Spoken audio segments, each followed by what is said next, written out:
Are you thinking about becoming a lease operator? On this episode of Driven Too Far, we're taking a deep dive in to see what first-timers need to know. Hello, I'm Andrew Winkler with Chief Carriers, and this is Driven Too Far, the truth about trucking, a podcast that helps over-the-road truck drivers balance career and family. Hey, welcome back to Driven Too Far. Today we're talking about one of our most popular topics, and that's Truck Leasing 101. So this episode's really geared towards the first-time lease operator. So one of the things that I think we need to talk about first is like, who is leasing for? So we're talking about lease purchase type programs. These are the ones that you would typically working for a carrier. They're going to help set you up. You're going to run under their authority. You're going to lease the equipment directly from the carrier. So who's it for? Who's it not for? Let's start with who's it not for. If you're brand new to trucking, it's probably not the right time yet. So I've been in this space for 30 years now, and I've just seen it over and over again. And some carriers are out there, and it seems like they're very eager to turn over the keys to somebody that's just entered the industry. The problem with that is that you haven't learned the industry yet. And to give you the keys to a $200,000 rig where you're now running your own small business seems insane, because it is. So even if you think that's the goal where you want to go, and there's nothing wrong with that, I think you should absolutely chase that at some point. Get yourself at least a year, maybe 2 years in as a good company driver with a good reputable company before you take that step. It's like you have to learn the basics of trucking before you take that step. The other person it's probably not for is those that don't have good money habits. So one of the things that I've seen over the years is you have a really good company driver and they make the jump to a lease program because they feel like maybe that's the next step in their career. And oftentimes it is. But the problem is when you're a company driver, everything's kind of handled for you, meaning the company's paying for the fuel, the truck payments, the insurance, all those things. And all you have to do is put your paycheck in the bank on Friday and take care of your personal responsibilities. This is a big step up. When you sign a lease, you're now a small business owner. So if you're not disciplined with money, if you don't know where the money in your bank account goes on a regular basis or don't track it very well, this might not be the right step for you. So let's talk about who are these programs for? Well, like I said, if you've been in the business for a short amount of time, at least a year or two, and you feel like, man, I love trucking. I want to be a truck driver. I'm committed to it. This might be the right next step for you because you can, if it's done right, earn more money and more freedom by becoming a lease operator or an owner operator. The reason some of these lease programs are so attractive is, if we were being honest, how many of you out there could walk into a truck dealership or into a bank and they would sign off on a loan for you for a new $200,000 truck? The reality is not everybody's set up that way. So the attractiveness of the lease programs through the carriers is many times you can sign the lease with little or no money down. A lot of times they don't even do a credit check on you because you're running under their authority and technically the truck is still owned by the carrier until it's paid off. They have a lot of control over that. So they're willing to take that risk on you as a new lease operator and sign the keys over to you. When you start researching lease opportunities, you're probably going to find that there's two pay models out there. The first one is a percentage-based pay. I think majority of truck lines offer percentage-based pay, and between the two, neither one is great, neither one is bad. It just kind of depends what fits for you and what works for that particular carrier you're about to sign on with. But the percentage-based essentially works like this. If the customer pays the carrier $2,000 to move a load, the carrier is going to turn around and pay you probably 75%, some kind of percentage in that neighborhood, to move that load for them. So they're keeping 25% because you're probably pulling their trailer. They're responsible for some cargo insurance, probably the liability insurance while you're under dispatch, other maintenance, and of course their facilities and things. So that's their piece of it. They keep 25, you keep 75. Now, out of that 75%, that's $1,500 to you on a $2,000 load. That's what you have to pay, for the truck, the insurance on the tractor, your fuel, your own wages, anything else that goes along with running that small business. What you have to dig into and understand is, while that sounds like a lot of money, $1,500 to move that load, there's some other things going on there behind the scenes that if you're new, you may not be aware of yet. So for instance, they may not pay you any deadhead miles to go get that load. So that's on you. You're still burning fuel. You've got maintenance expense tied with that.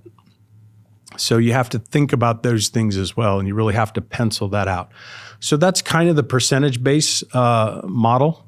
The other one is a cents per mile. So if you're a company driver, you're probably familiar with that, a cent per mile type program. And typically what they do is they give you a base rate per mile. It's kind of a flat rate. And then they pay you a fuel surcharge on top of that. So like I said, it doesn't matter. They're both can be good programs and both can work. I would say the percentage-based model works well when the market is really good, right? Because the freight rates go up themselves, and you end up going to get a higher percentage overall. When the markets are poor, like they have been, unfortunately, for the last couple of years, percentage model is a little bit more of a struggle, to be honest with you. But it's if you're willing to take a risk sometimes, or if you're a hustler, sometimes that percentage-based model can really work out for you. Now, if you want slow and steady, maybe the cent per mile is the way to go for you because it's predictable. I know all I have to focus on how many miles am I going to get this week, and you can almost calculate your pay accordingly. There's no guessing at what the customer is going to pay and all those things because it's all lined out in your contract. So if you're thinking about leasing with the current carrier you're at, you really need to do some research. And I'm not sure who your contact would be. It depends on how big the carrier is you're working for. But get with somebody that's in charge of the leasing type programs and start asking a lot of questions. I would say take a minimum of 30 days and ask a lot of questions before you sign any documents. The first thing you should be asking is, can I see a copy of the lease contract? It's a lot of lawyer talk, right? I know ours and our company is probably 12, 14 pages long with a few appendices, stuff like that. It's a lot of lawyer talk. And if you don't, or you're not good at reading those things or haven't been exposed to them before, maybe see if you can get some help for somebody that can help you kind of dissect it. There's not, in most cases, there's not things too tricky in there, or on the surface, they don't sound too bad.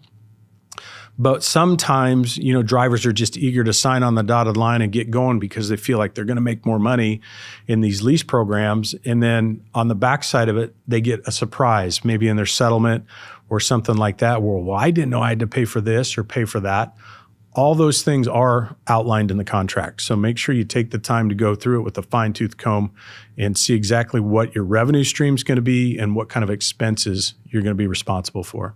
Now, when you start comparing companies, whether it's a percentage-based program or a cent per mile, you're likely to find a little bit of variety. So some company might be offering 70%, another one might be offering 80%. Same way with the cents per mile. It could be $1.35, it could be $1.50 mile. What's the difference? You can't just look at it on the surface and go, oh, well, I'm going to go for the one that pays 80% because that's a better deal. There's the details are in there, so you really need to look. And I know in our case, we're a cent per mile type carrier. Sometimes we run across drivers that are out shopping, so to speak, and they say, well, you don't pay as well as so-and-so. That's probably true on the surface. But when you get into the details, you may find out that we're picking up other expenses that other carrier is not. So that's why it's important to make sure you're looking at all the details. And if I were doing this today, I would probably get myself an Excel spreadsheet and start mapping things out so I could have a nice comparison tool when I start talking to different carriers, what their programs offer. And then I can kind of look at it and see how it shakes out in the end, which one is the best fit for me overall. You probably should be looking at the length of the lease. One of the things that can happen is, somebody signs on a lease. And is it a longer term lease? Meaning, are you contracted now for several years under that current lease? Or is it a 12-month lease?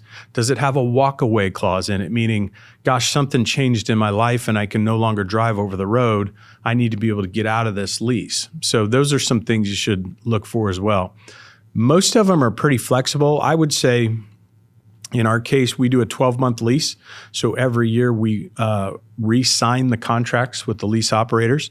That gives us the opportunity to make pay changes or accessorial changes along the way for that next coming calendar year. And then we also, of course, have the walkaway clause in it too, because we realize that things change, or sometimes you get somebody into the program that just, 3 months in or 6 months in, they're going, man, this isn't what I thought it was going to be. Is there a way for me to step away from this without getting burned? So yeah, we do offer some things like that as well. I think about sometimes drivers get caught up in what kind of truck am I going to get in the lease, right? And hey, I get it. I like bright, shiny things too, and I talk about that quite a bit. The long nose truck versus the aerodynamic truck, things like that. There's obviously going to be a difference in the cost of those vehicles, so the lease payment that you're making back to the carrier is going to be higher. One of the things I'd caution you on is, if you were to go out and buy a brand new truck today, where that's $200,000, $250,000, depending on what you're looking at, it would take you approximately 7 years to pay that truck off. So when you think about, making a reasonable payment, one of the things we ran into early on was that we lease our trucks from the OEMs for 4 years. So the first 4 years of their life. And then when we sublease those trucks back to the lease operators, I think some of them thought they were going to have a truck paid off in 4 years. Well, that's not true, because that truck, after it's 4 years old, obviously still has some residual value to it. So that's something to be aware of. Don't get caught in the trap where you're like, oh, I thought I was going to own the truck in 4 years. Probably not going to happen. Now, it could happen if you're buying or leasing a used truck. Maybe the truck's already 3 years old, something like that. Could you get it paid off in 3 years? Yeah, you actually probably could pull something like that off. And while we're on the subject of trucks and age and things like that, here's something else to think about is, are you leasing a new truck or newer truck that is under factory warranty? That would definitely be something I would recommend, especially nowadays with just the way the trucks are with the emission systems and everything. I hate to say it, but 500, 600,000 miles, a lot of times these trucks are ready for an overhaul, or they're probably on the verge of having some kind of major component failure. Just the way the trucks are built today and all the requirements of it. So keep that in mind. If someone's offering you to lease a vehicle that's 3 years old, 4 years old, maybe it's ready to come out of their fleet, something like that. Not to say you can't make it work. The payment's probably going to be less, but what you're going to find is your maintenance expenses are going to be higher, maintaining that older piece of equipment. So that's something to consider when you're weighing everything. I would certainly recommend trying to find a carrier that has trucks under factory warranty that's going to extend to you as well. So it's like peace of mind, if you will. So you're back to looking for carriers, you're shopping around. One of the things I would recommend is go drive for that company as a company driver. Even if you're experienced, maybe you've got 10 years in the business, but you're moving to a new company. Would they allow you to drive as a company driver for 60 or 90 days in the truck you're potentially going to lease? It does a couple things for you. You get to know the carrier. They get to know you. Is this a good fit for you? You get to know the piece of equipment you're about ready to sign for. So I think that's a best practice, in my opinion, if they'll let you do that. Sometimes guys are obviously very eager. They want to come on, lease right away. We've actually pulled back from that a little bit. We did that for a while, and we saw some guys kind of come in and fail, so to speak, right? Just wasn't what they thought, or they weren't ready for it, something like that. The vibe at our company was just different than what they were used to, or maybe the home time didn't work, but lots of reasons to go test. Go dip your toe in the water before you sign anything. So I think that's a pretty good piece of advice. So you made the decision to sign on the dotted line. You're going to be a lease operator, a small business owner. I hope that the company puts you through some kind of education process. One of the interesting things, again, this podcast is really focused on new drivers that want to be lease operators.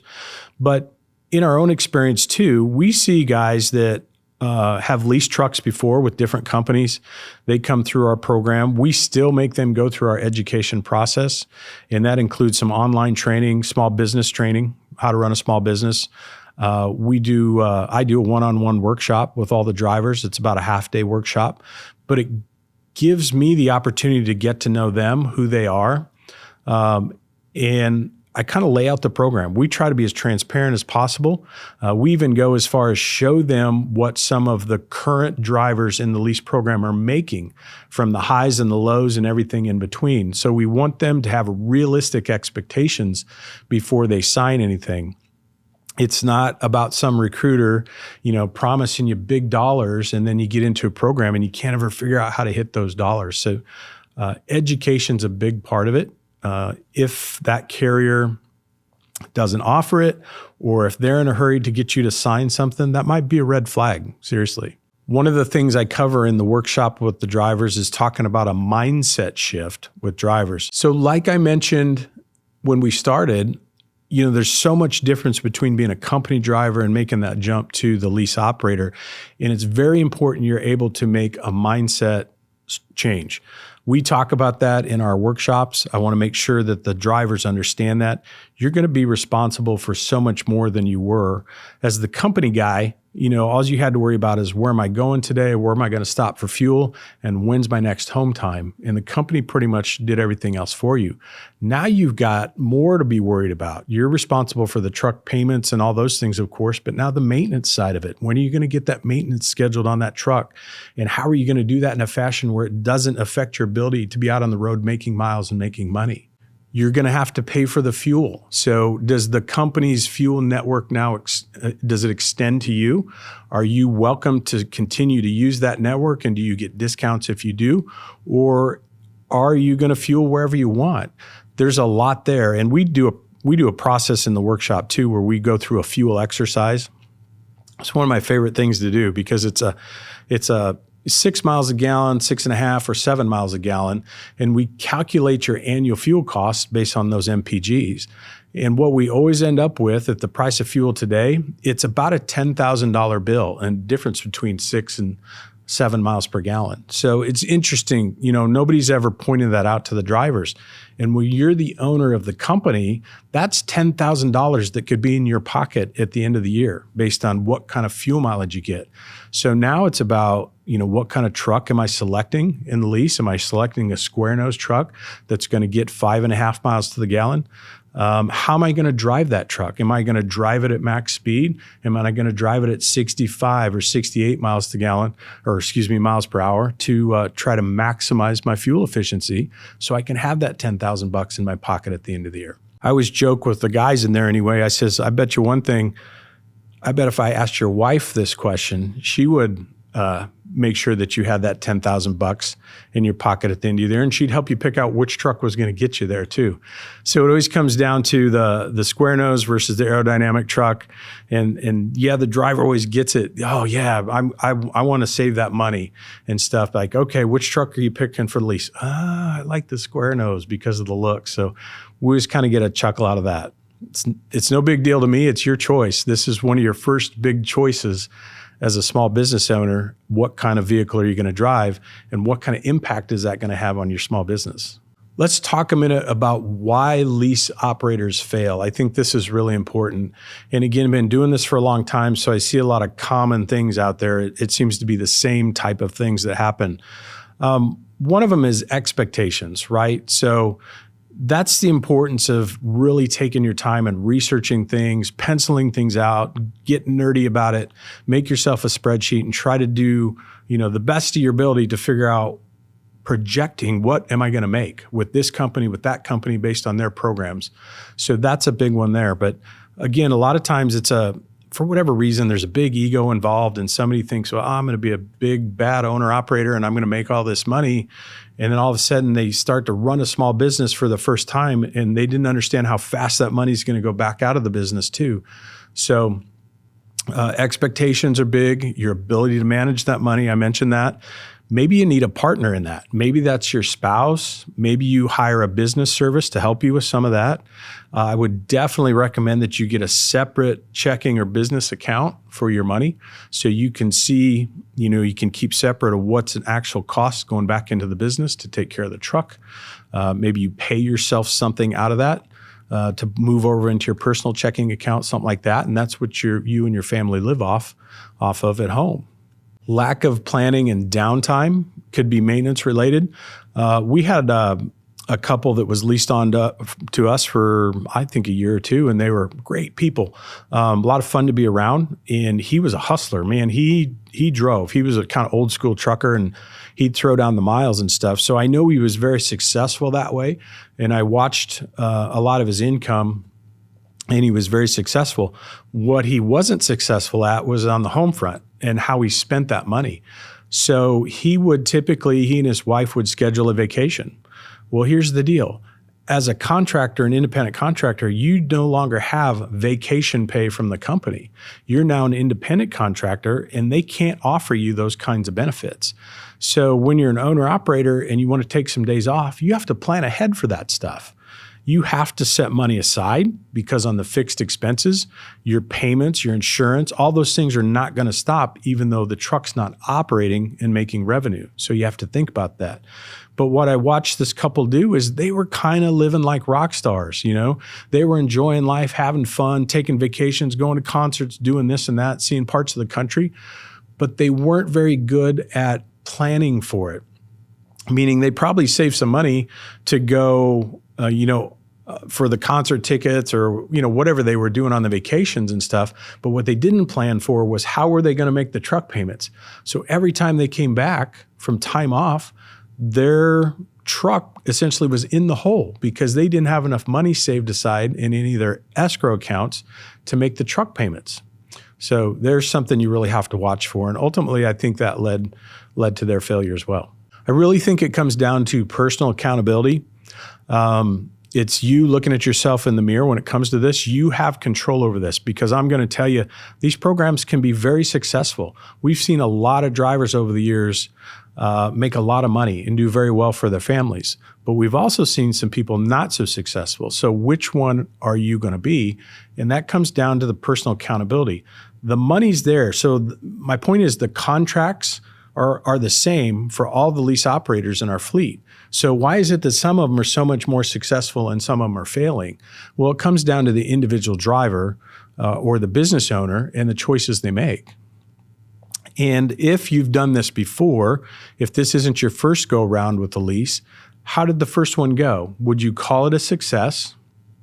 Would you call it a failure? And if you do, what failed? This is where you really have to look at yourself in the mirror and ask the tough questions. You have to take personal accountability and ownership to know that you were a piece of that, maybe a big piece of that, why you weren't more successful in that first venture. So final tips, if you're a first timer, I would talk to a lot of people. Go to the fleet you're in, talk to the different owner operators, maybe even ask dispatch or somebody in the business like, hey, who are some of the more successful owner operators here? And then see if you can't spend a little time with them, ask them some questions, ask a ton of questions. There's no stupid question in this. So I think that's something. Is the company willing to show you any kind of settlements, from the current owner operators so you can get a realistic expectation of what you might be able to make? Now, I wouldn't expect them to obviously show you the name of the owner operator or anything like that, but is there a way they can look at real settlements, kind of white out that driver's name and just show you the numbers themselves? I think that will help answer a lot of questions. And is that truck or that driver bringing home the income every week that you think it should? And then lastly, you've got to run it like a business. You're no longer a company driver. So go into it with the attitude that I'm going to maximize my revenue and I'm going to keep it lean. When I'm thinking about expenses, I'm going to take care of my business expenses, but I'm not going to go crazy with the extra money that's coming into the bank account and go spend it on toys and everything else for the house. Because that, again, is one of the things that I've seen too is pretty soon you see guys showing up with a new truck, they got a new ATV, they're going on vacations, they're living large all of a sudden because they got this flux of income coming in. But I'm going to tell you, it's going to come back to haunt you at some point because that truck's going to need maintenance, something's going to break down, you're not going to be able to work for a week, something like that is going to happen as you're a lease operator, and you got to have the funds set aside to cover those type of events. Thanks again for joining us on this episode of Driven Too Far. Make sure you check out the show notes for more resources to becoming an owner-operator.